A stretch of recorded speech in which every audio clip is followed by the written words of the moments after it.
सुंदरपुर में गज्जू सेठ का नाम ही काफी था। नाम सुनते ही लोगों के मुंह में पानी आ जाता था और उसके ढाबे पर भीड़ खुद चलकर पहुंच जाती थी। लेकिन फिर आया राजू, छोटा सा ठेला लेकर, और ऐसा स्वाद लाया कि सेठ जी की नींद ही नहीं, उनका सुकून भी उड़ गया। अब हाल ये है, उधर सेठ जी गुस्से में उबल रहे हैं और इधर राजू की हांडी पर भीड़ थमने का नाम नहीं ले रही। क्या सच्चाई और स्वाद की ये चिंगारी सेठ जी के रुतबे को राख कर देगी, या फिर गज्जू सेठ एक बार फिर अपना जलवा दिखाएंगे? आइए जानते हैं। चुटकी, मेरे पैर अब आगे नहीं बढ़ रहे। इस भारी सामान को उठाकर चलते चलते मेरा दम निकल गया है। अब तो बस कहीं बैठने की जगह मिल जाए। थोड़ी हिम्मत और दिखाओ राजू जी। देखिए सामने कितना हरा भरा और खुशहाल गांव है। नई शुरुआत के लिए थोड़ी मेहनत तो करनी ही पड़ती है ना? मेहनत की बात छोड़ो, मुझे तो ये डर लग रहा है कि इस अजनबी गांव में हमें रहने के लिए कोई छत मिलेगी भी या नहीं, या पूरी रात खुले आसमान के नीचे बितानी होगी। आप इतना मत सोचिए, बस अपने चेहरे पर मुस्कान रखिए। लोग उन्हीं की मदद करते हैं जो खुद खुश रहते हैं। बाकी सब मैं संभाल लूंगी, आप बस चलते रहिए। और फिर अपनी थकान को पीछे छोड़ और उम्मीदों का भारी थैला उठाए, दोनों पति पत्नी गांव की गलियों में अपना नया आशियाना ढूंढने के लिए आगे बढ़ चले। तपती धूप में थक हार कर दोनों एक छोटी सी चाय की दुकान पर रुके, जहां प्यास बुझाने के साथ साथ अब उन्हें अपने नए आशियाने की तलाश भी करनी थी।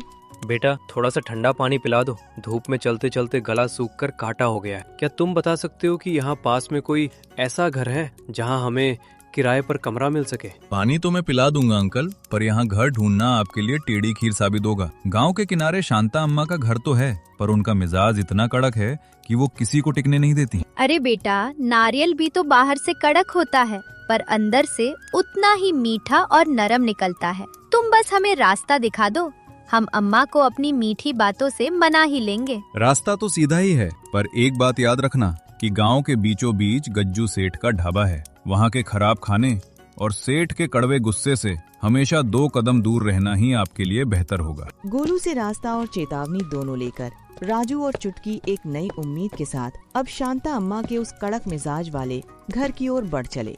गांव के आखिरी छोर पर बनी एक जर्जर झोपड़ी के सामने राजू और चुटकी के कदम रुके। यही शांता अम्मा का वो ठिकाना था जिसकी दीवारें कम और अम्मा की सख्त शर्तें ज्यादा ऊंची थीं।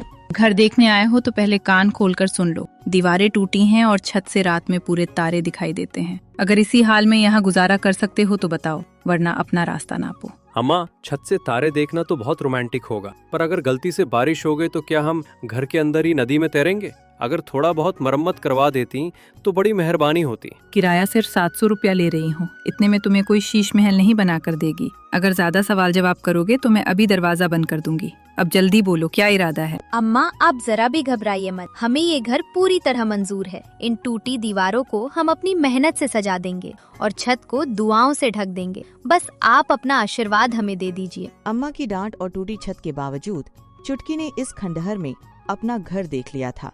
अब बस इंतजार था अगली सुबह का, जहां से संघर्ष की असली कहानी शुरू होनी थी।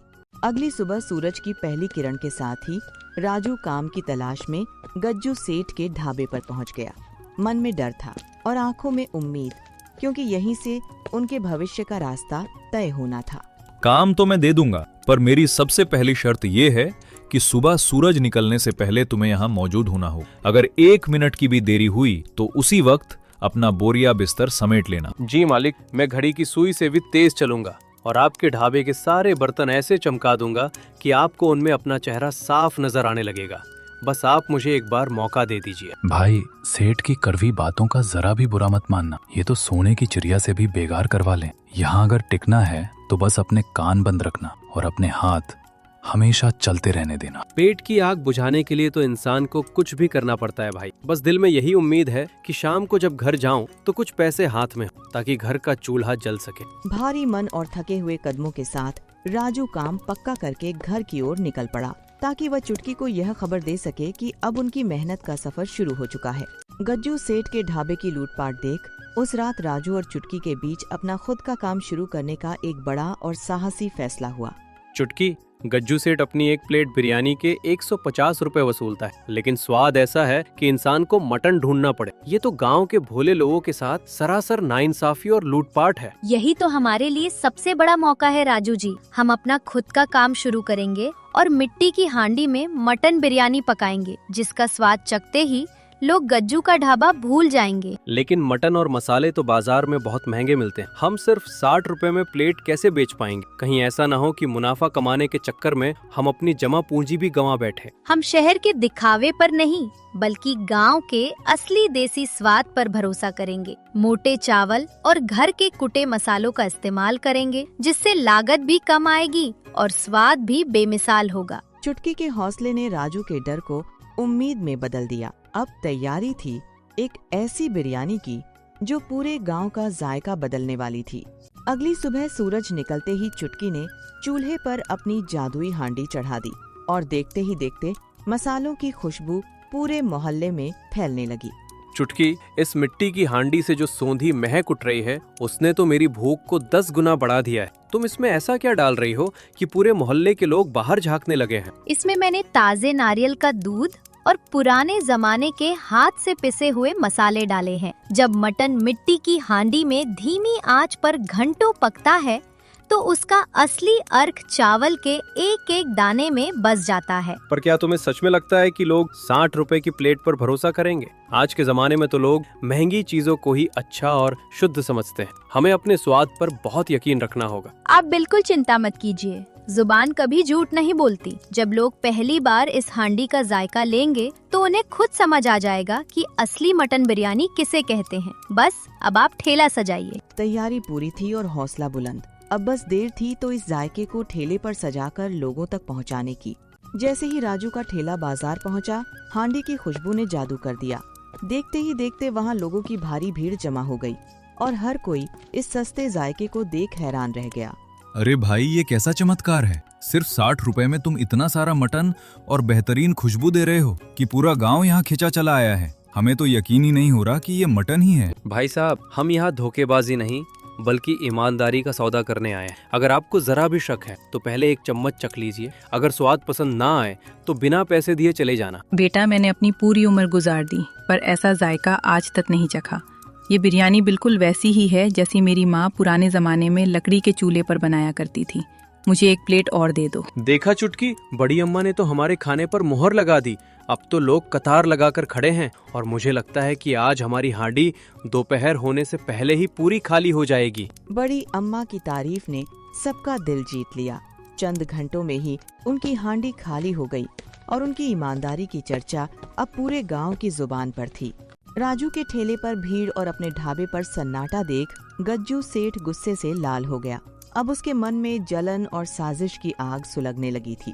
लल्लू, ये अपनी आंखों से मैं क्या देख रहा हूँ? मेरे आलीशान ढाबे पर सन्नाटा पसरा है और उस मामूली से ठेले पर पूरा गांव टूट पड़ा है। आखिर उनकी उस मिट्टी की हांडी में ऐसा क्या है? मालिक, वो बिरयानी नहीं बेच रहे बल्कि लोगों को अमृत बांट रहे हैं। लोग कह रहे हैं कि इतनी नरम बोटी और ऐसी लाजवाब खुशबू उन्होंने आज तक किसी बड़े शहर के होटल में भी नहीं चखी। जरूर ये लोग कोई काला जादू कर रहे हैं या खाने में कोई नशीली चीज मिला रहे हैं, वरना इतने कम दाम पर कोई मटन कैसे खिला सकता है? मुझे तुरंत सरपंच से इनकी शिकायत करनी होगी। शिकायत तो आप कर देंगे सेठ जी, पर लोगों की जुबान का क्या करेंगे?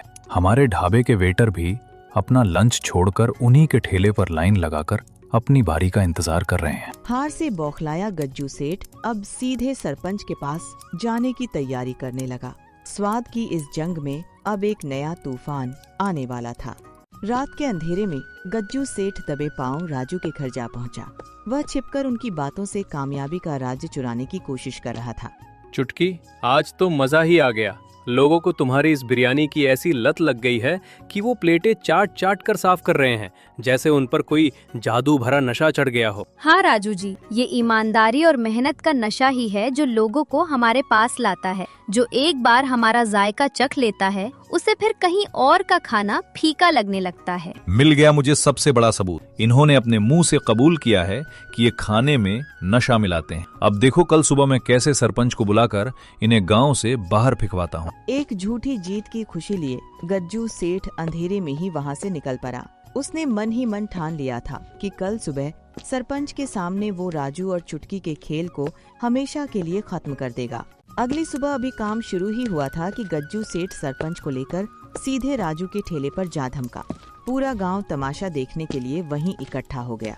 सरपंच जी, देखिए ये लोग पूरे गांव की सेहत के साथ खिलवाड़ कर रहे हैं। ये अपनी बिरयानी में नशीली चीजें मिलाते हैं ताकि लोग इनके गुलाम बन जाएं। इन्हें अभी इसी वक्त यहाँ से निकालिए। राजू, गज्जू सेठ ने तुम पर बहुत ही गंभीर आरोप लगाया है। अगर तुम्हारी बिरयानी में जरा भी कुछ गलत पाया गया तो तुम्हें सजा भुगतनी होगी और गाँव भी छोड़ना पड़ेगा। क्या तुम्हें कुछ सफाई देनी है? सरपंच जी, मेरा सारा राज और मेरी सारी मेहनत इस हांडी के अंदर है। मैं चाहती हूँ कि फैसला सुनाने से पहले आप खुद इसे चखें और तय करें कि इसमें नशा है या सिर्फ एक माँ जैसा प्यार। अरे वाह, ये स्वाद तो वाकई में रूह को सुकून देने वाला है। गज्जू, इसमें कोई नशा नहीं बल्कि शुद्ध मसालों और हुनर की जीत। तुमने जलन में आकर इन मासूमों पर झूठा इल्जाम लगाया है। सरपंच के एक निवाले ने गज्जू की सारी साजिशों पर पानी फेर दिया। झूठ हार चुका था और राजू की ईमानदारी का परचम पूरे बाजार में लहरा गया। सरपंच की बात सुनकर चुटकी ने अपनी जादुई हांडी के उन राज्यों से पर्दा उठाया जिन्होंने इस साधारण सी बिरयानी को पूरे गांव की पसंद बना दिया था। सरपंच जी, हमारी बिरयानी सस्ती इसलिए है क्योंकि हम महंगे विज्ञापनों पर पैसा बर्बाद नहीं करते। हम स्थानीय किसानों से सीधा सामान लेते हैं और मिट्टी की हांडी में लकड़ी की आंच पर पकाते हैं। हम मटन की हड्डियों को घंटों उबालकर उनका सूप निकालते हैं और उसी पानी में चावल पकाते हैं, जिससे स्वाद हर दाने के अंदर तक पहुंच जाता है और हमारी लागत भी बहुत कम आती है। हम तेल का इस्तेमाल कम करते हैं और उसकी जगह ताजे नारियल का सहारा लेते हैं, जो खुशबू भी देता है और सेहत के लिए भी अच्छा है। स्वाद का असली राज तो हमारी नीयत की सफाई में है। आज तुम दोनों ने मेरी आंखें खोल दी। व्यापार का असली मतलब लोगों को लूटना नहीं बल्कि सही दाम पर बेहतरीन चीज पहुंचाना है। पूरे सुंदरपुर गांव को तुम दोनों पर गर्व है। सच्चाई जानकर सरपंच ने राजू और चुटकी के हुनर को सलाम किया। अब उनकी ईमानदारी की खुशबू बिरयानी के स्वाद से भी कहीं ज्यादा दूर तक फैल चुकी थी। राजू भाई, मुझे अपनी गलती का बहुत पछतावा है। जलन ने मेरी बुद्धि पर पर्दा डाल दिया। क्या आप मेरे ढाबे पर अपनी हांडी रखेंगे? हम मिलकर इस बिरयानी को पूरे जिले में मशहूर करेंगे। माफ करना सेठ जी, पर ये ठेला ही हमारी असली पहचान और संघर्ष की कहानी है। हाँ, अगर आप भी ईमानदारी से सेवा करना चाहें तो हम मिलकर एक नया हांडी सेंटर जरूर खोल सकते हैं। नफरत और लालच में कुछ नहीं रखा सेठ जी। असली मजा तो मिलजुल कर सबको खुश रखने में है। अब से इस गांव में कोई भूखा नहीं रहेगा और सबको सबसे बेहतरीन खाना सबसे कम दाम में मिलेगा। तो फिर अब देर किस बात की है? आज की बड़ी दावत मेरी तरफ से होगी। आखिर मैं ही तो इस जादुई बिरयानी का सबसे पुराना और सबसे बड़ा कद्रदान हूँ। चलिए सब मिलकर जश्न मनाते हैं। राजू और चुटकी की ईमानदारी ने न सिर्फ सबका दिल जीता बल्कि यह भी साबित कर दिया कि साफ नीयत से की गई मेहनत हमेशा रंग लाती है। अब पूरे गांव में उनके स्वाद और सच्चाई के चर्चे थे।